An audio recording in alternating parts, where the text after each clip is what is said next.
Hi friends, நம்ம வீட்டுக்கு பார்த்தீங்களா ஒரு புது விருந்தாளி வந்திருக்குறாங்க. நம்ம வீட்டுக்கு நிறைய பேர் வராங்க. கிழக்கு வாசலில் பார்த்தா மயில் குட்டிகளோடு வருது, வடக்கு வாசலில் பார்த்தா காக்கா, தென்னை மரத்தில் பார்த்தா அணில், மாதுளம்பழத்தில் பார்த்தா எலி, கீழே பார்த்தா கோழி, அந்த பக்கம் பார்த்தா நாய், இனி சாம்பக்குருவிகள் வேறு சுற்றியும் வருது, கழுகுலேருந்து பருந்து எல்லாம் வந்தாச்சு.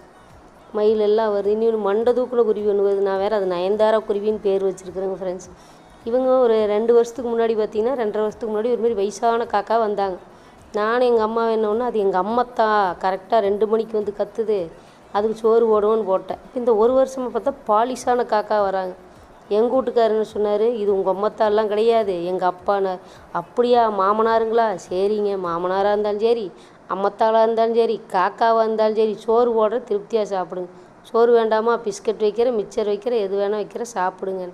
ஆனால் இவங்க எதுவும் சாப்பிடாம தண்ணி குடிச்சிக்கிட்டே வேடிக்கை பார்க்குறாங்க.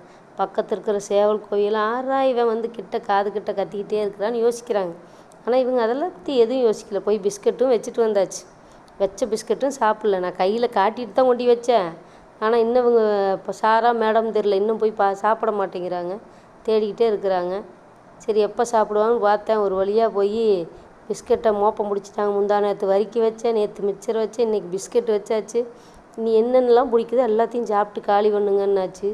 தண்ணி குடிச்சிட்டே இருந்தாங்க. என்னமோ தெரியல, யோசிச்சாங்க. போய் பசிச்சிருக்க மாட்டிருக்குது. உடனே சொய்யின்னு வறந்து போயிட்டாங்க. அங்கே போய் சாப்பிட உட்காந்தாச்சு. இவனுங்க என்ன கத்திட்டு இருந்த ஒருத்தர் நம்மளை விட்டு நகர்ந்துட்டாண்டான்னு ஒரு சந்தோஷத்தில் இந்த சேவலும் கோழியும் உட்காந்துருக்குது. போய் சாப்பிட போனவன் போன வயசிலே திரும்பி பறந்து வரானுங்க. எதுக்கா இப்படி பறந்து வரான்னு பார்த்தா ஊஞ்சல் ஏறி உட்காந்தாச்சு. ஐயோ, பறந்து வராங்கங்க. ஊஞ்சல் ஏறி உட்காந்தாச்சு. கத்துறாங்க கத்திக்கிட்டே இருக்காங்க. இங்கே பாருங்க, போய் பிஸ்கட்டை வாயில் கவி வச்சுக்கிட்டு அதுவும் ஊஞ்சலில் தான் உட்காந்து சாப்பிடணுமா.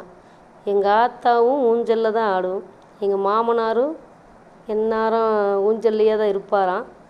இப்போ இதை பார்த்தா என்ன சொல்கிறதுன்னு எனக்கே தெரியல. இங்கே பாருங்களேன், 2 பேர்த்தில் யாருன்னு கண்டுபிடிச்சி சொல்லுங்கள் ஃப்ரெண்ட்ஸ். நீங்கள் தான் ஒரு முடிவு சொல்லணும் ஃப்ரெண்ட்ஸ். கரெக்டாக மணி 1க்கு வந்தாச்சு பாருங்க. இதுதான் வாடிக்கை.